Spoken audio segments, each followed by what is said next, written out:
I'll never forget the day I pulled into my driveway and saw a black government SUV parked right outside my house.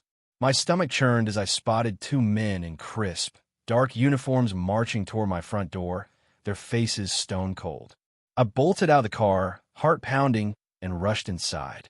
There, in the corner of my living room, was Sophia, our nanny of 5 years, crouched down with my kid 7-year-old Noah and 4-year-old Lily clinging to her like she was their lifeline. Sophia's face was ghostly pale, her hands trembling. Noah's cheeks were streaked with tears, and Lily's wide eyes screamed fear. "What's going on?" I stammered, my voice cracking. Sophia's whisper barely reached me. "Immigration and Customs Enforcement. They say someone reported me as illegal." Through the window, I caught a glimpse of Pamela Hariser, Pam, the HOA tyrant, as the neighbors called her, standing across the street, arms crossed, a smug grin plastered on her face. That's when it hit me like a freight train. Pam, the Homeowners Association president, had finally crossed a line I couldn't ignore. Sophia Lopez had been with us since Noah was a toddler. She wasn't just our nanny, she was family. She'd been there for every holiday, every birthday, every scraped knee. Born in Guatemala, Sophia had been a proud U.S. citizen for over a decade, with every document in order: passport, social security card, driver's license. She paid her taxes, volunteered at the community center, and had a heart bigger than anyone I knew. Her slight accent was the only hint she hadn't grown up speaking English. But from the moment we moved into Willow Creek Estates 2 years ago, Pam had zeroed in on Sophia like a hawk. As HOA president, Pam ruled with an iron grip, acting like she owned every blade of grass in the neighborhood. "We have standards here," she'd sneer whenever Sophia was nearby, her eyes narrowing like she was sizing up a criminal. It started with snide remarks. "Your nanny speaks English awfully well for someone like her," Pam said once while I was grabbing the mail. Another time, she cornered my wife, Rachel, at the supermarket. "Aren't you worried about HOA-ing someone so?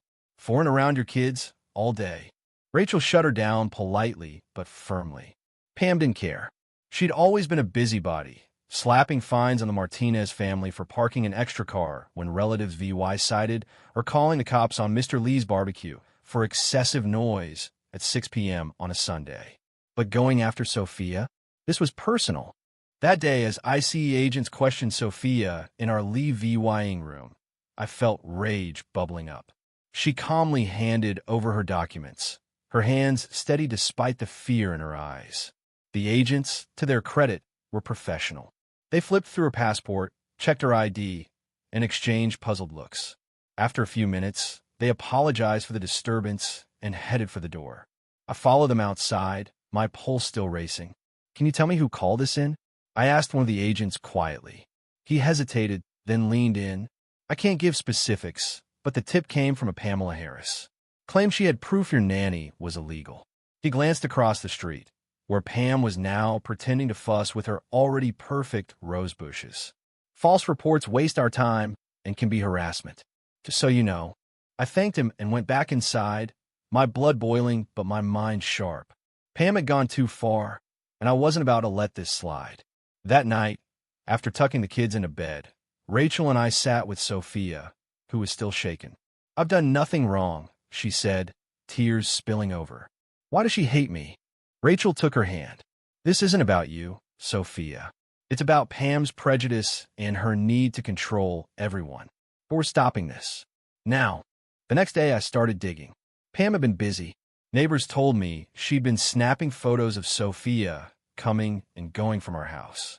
She'd grilled people about her, asking if they'd noticed anything suspicious. Worst of all, she'd sent a guy posing as a city worker to our door when Sophia was alone, asking shady questions about her immigration status and trying to get inside. Other neighbors had stories too. The Gupta family's housekeeper quit after Pam's relentless harassment. Landscapers working on several properties got reported to the police for suspicious behavior, or aka speaking Spanish on the job. Pam had a pattern, and people were finally willing to talk. Things came to a head at the community playground. I just pulled up to pick up the kids when I saw Pam cornering Sophia by the fence, jabbing a finger in her face and demanding to see her papers, while Noah and Lily watched, confused and scared. I whipped out my phone and started recording.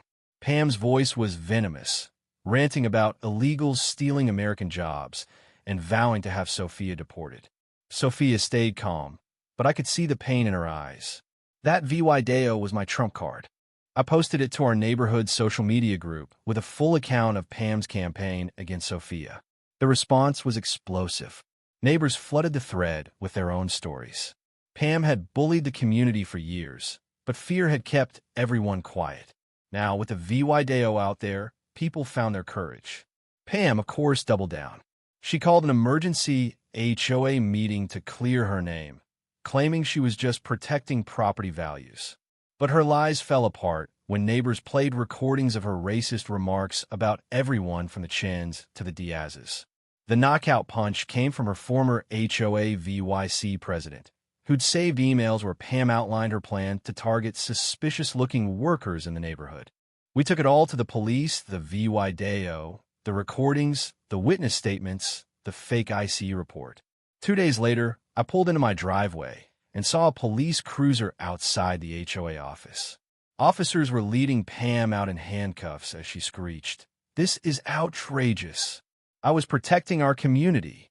In her hand was a folder that spilled open, revealing photos of neighborhood workers, including Sophia with my kids. The charges were heavy: filing a false report, harassment, and misuse of emergency SARE VYCS. At her trial, Pam played the VY Tim, but the EVY Denke was ironclad. The judge didn't hold back, calling her pattern of targeting people based on ethnicity despicable. The verdict hit like a hammer: guilty on all counts.